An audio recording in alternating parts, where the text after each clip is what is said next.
You ask Tiger to solve. This deals with linear equations with one unknown. The final result is x equals 14. Let's solve it step by step. Simplify the expression.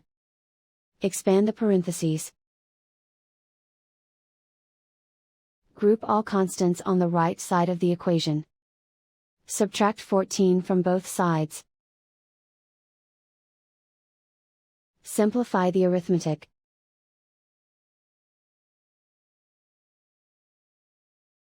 Convert the x into a positive number.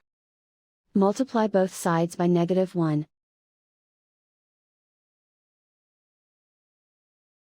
Remove the ones. Simplify the arithmetic.